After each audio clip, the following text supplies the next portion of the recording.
নমস্কার, আমি সুজিত। আমার ইউটিউব চ্যানেলে সকল দর্শকদের স্বাগত জানাই। আজকে আমি আলোচনা করতে চলেছি সিংহ রাশি সম্পর্কে।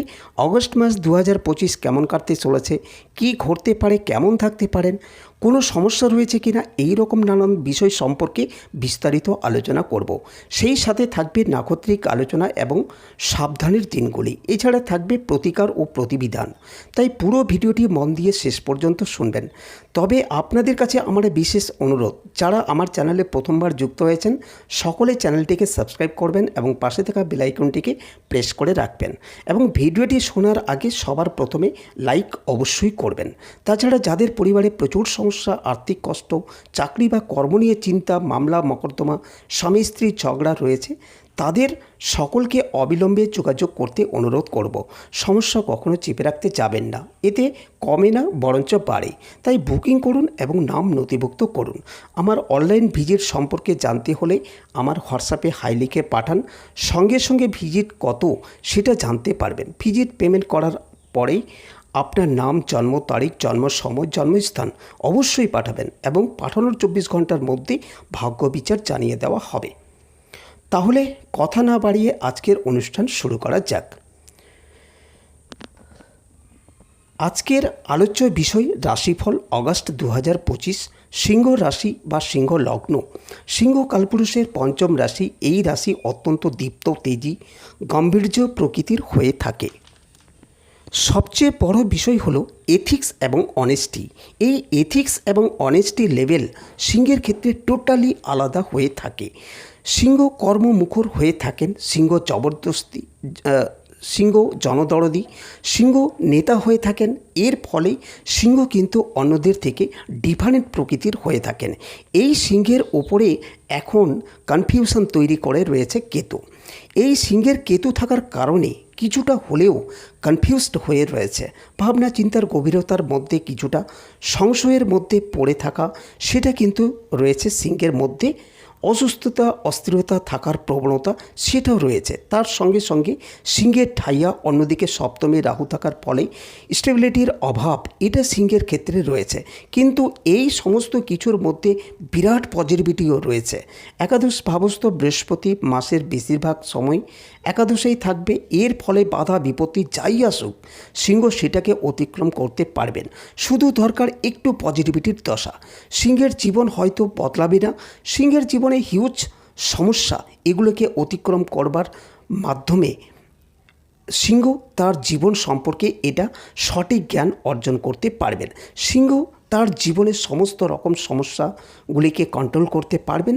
17 তারিখের পর থেকে রবি সিংহ রাশিতেই প্রবেশ করছেন।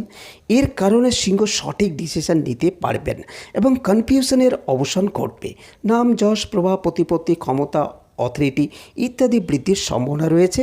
সঙ্গে সঙ্গে পাল্লা দিয়ে বাড়তে পারে গুপ্ত শত্রুতা।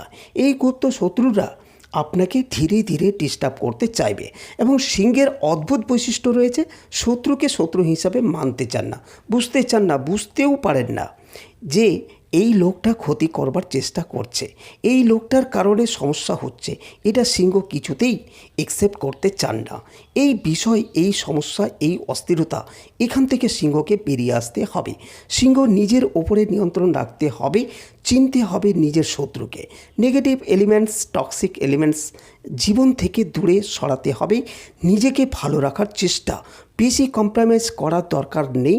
সেখান থেকে নিজেকে ভালো রাখার চেষ্টা সিংহকে করতে হবে। পড়াশোনার ক্ষেত্রে মোটামুটি ডেভেলপমেন্ট রয়েছে। পড়তে ইচ্ছে করছে না, ভালো লাগছে না। বিশেষ করে যাদের বয়স একটু কম তাদের ক্ষেত্রে পড়ায় মন বসবে না, এই সমস্যা দেখতে পাওয়া যায়। কিন্তু তা সত্ত্বেও সিংহ নিজেকে আর একটু ভালো রাখবার চেষ্টা করতে অবশ্যই চাইবেন। সিংহের মধ্যে এক্সট্রা ইমপ্রুভমেন্ট, একটা ডেভেলপমেন্ট, এটা দেখতে পাওয়া যাবে। ধীর স্থিরভাবে নিজের লক্ষ্যের দিকে এগিয়ে যাওয়ার চেষ্টা, এটা করতে হবে। যে দিকটা থেকে ডেভেলপমেন্ট আসবেই, আসবেই, সেটা হচ্ছে স্পিরিচুয়াল ফিল্ড। পারিপার্শ্বিক পরিস্থিতি অল্প বিস্তর জটিলতা আসতেই পারে, কিন্তু এই সময় সিংহ দীক্ষা নিতে পারেন। ধীর স্থিরভাবে নিজের লক্ষ্যের দিকে এগিয়ে যাওয়ার প্রচেষ্টা, এটা আমরা সিংহের ক্ষেত্রে খুব স্পষ্টভাবে দেখতে পাবো। নিজেকে ভালো রাখার, নিজেকে একটু হ্যাপি রাখার চেষ্টা, এটা আমরা সিংহের ক্ষেত্রে দেখতে পাবো। বিলাসিতা বাড়বে, খরচ বাড়বে, আয় বাড়বে। একাদশে বৃহস্পতি এবং শুক্র অবস্থান করে রয়েছেন। সিংহ রাশির মানুষদের প্রাপ্তির যোগ এটাও বাড়তে দেখতে পাওয়া যাবে। গৃহ পরিবর্তনের বিরাট সম্ভাবনা নেই, তাও বাড়ির সৌন্দর্য বৃদ্ধি, বাড়িটাকে আরেকটু ডেভেলপ করা, রেনোভেশন করা ইত্যাদির প্রচেষ্টা বাড়তে দেখতে পাওয়া যাবে। কখনো কখনো এই কারণে বাস্তুদোষ সৃষ্টি হতে পারে। এই সময় কিন্তু লগ্নে কেতু রয়েছে। মানুষ বুঝলেও সিংহ বুঝতে চাইবে না, শুনবে না। নিজের ক্ষতি করবার অভ্যন্তরীণ মানসিকতা, এটা কিন্তু সিংহের ক্ষেত্রে কখনো কখনো কাজ করতে পারে। এমন একটা সিচুয়েশন, নিজেই নিজের শত্রু, এটা করে ফেলতে পারেন সিংহ রাশি বা লগ্নের মানুষরা। স্পেশালি যাদের বয়স 23 থেকে 32, তাদের মধ্যে কিন্তু একটা উচ্চ গতির বিলাসিতাপূর্ণ বাহন ক্রয় করার চেষ্টা, এটা বাড়তে দেখতে পাওয়া যাবে। এরপরে চলে আসবো নাক্ষত্রিক আলোচনা প্রসঙ্গে। প্রথমে রয়েছেন মঘা। মঘার বিদেশ যাত্রার কথাবার্তা এগোবে, ডিসিশন নিতে পারছে এবং শরীর স্বাস্থ্য নিয়ে বেশ খানিকটা ভোগার সম্ভাবনা রয়েছে। এই পারপাসে কিছুটা খরচ বাড়তে পারে। দ্বিতীয় সন্তানের শরীর স্বাস্থ্য নিয়ে দুশ্চিন্তা বাড়বে এবং সন্তান প্রাপ্তির পূর্ণ প্রচেষ্টা, এটা মঘার ক্ষেত্রে দেখতে পাওয়া যাবে। পরিবেশ, নেচার, ইউনিভার্স আপনাকে সাপোর্ট করবে যে আপনার এবার সন্তান প্রাপ্তির যোগ সামনে আসছে। বিয়ের কথাবার্তা ফাইনাল হতে পারে। বাড়ি পরিবর্তনের চিন্তা চেষ্টা, এটা দেখা যাবে। পরবর্তী নক্ষত্র পূর্ব ফাল্গুনী। মায়ের শরীর স্বাস্থ্য নিয়ে দুশ্চিন্তা বাড়তে দেখা যাবে। বড় কাজে হাত দিতে পারেন। কোনো একটা কনস্ট্রাকটিভ পারফরমেন্স, এটা পূর্ব ফাল্গুনের ক্ষেত্রে দেখতে পাওয়া যাবে। স্পিরিচুয়াল অ্যাক্টিভিটিস অবশ্যই বাড়বে এবং তার সঙ্গে সঙ্গে যারা বিনোদন জগতের সাথে যুক্ত রয়েছেন, তাদের ক্ষেত্রেও কিন্তু উন্নতির সম্ভাবনা অনেকটাই বাড়তে দেখতে পাওয়া যাবে। কার্মিক উন্নতির সংযোগ রয়েছে। ভাবনা চিন্তার গভীরতা বাড়বে। উচ্চশিক্ষার সম্ভাবনা অনেকটাই বেশি থাকবে। প্রেমিক কিংবা প্রেমিকার স্বাস্থ্য নিয়ে, তাদের সঙ্গে রিলেশনশিপ নিয়ে কিছুটা সমস্যার মধ্যে পড়তে পারেন, ভুগতে পারেন চোখের সমস্যায়।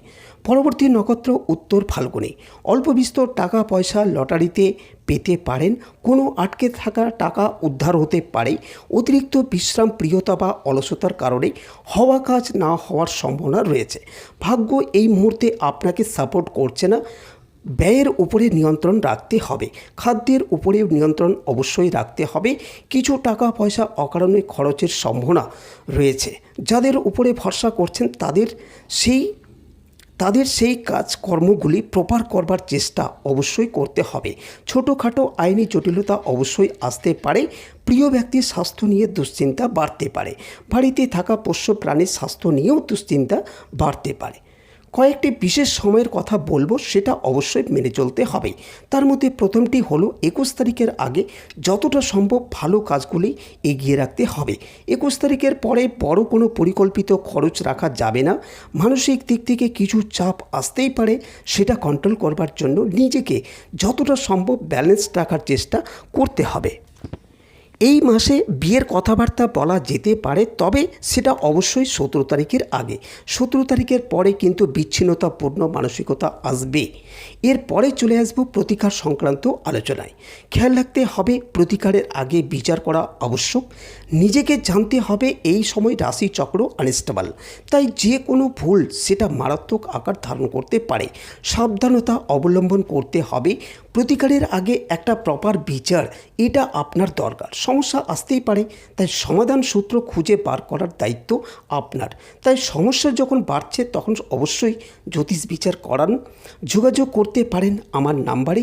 সাধারণ প্রতিকার হিসাবে ধারণ করতে পারেন রেড জাসপার ব্রেসলেট, তার সঙ্গে সঙ্গে সান স্টোন ব্রেসলেট এবং সিট্রেন ব্রেসলেট, এর কম্বিনেশন, এটা কিন্তু পরা যেতে পারে। এর সঙ্গে সঙ্গে নবগ্রহ স্তোত্র পাঠ করতে হবে। তাহলে এবার আলোচনাটি এখানেই সমাপ্ত করলাম। ভালো থাকবেন। ভিডিওটি শেষ পর্যন্ত শোনার জন্য অসংখ্য ধন্যবাদ।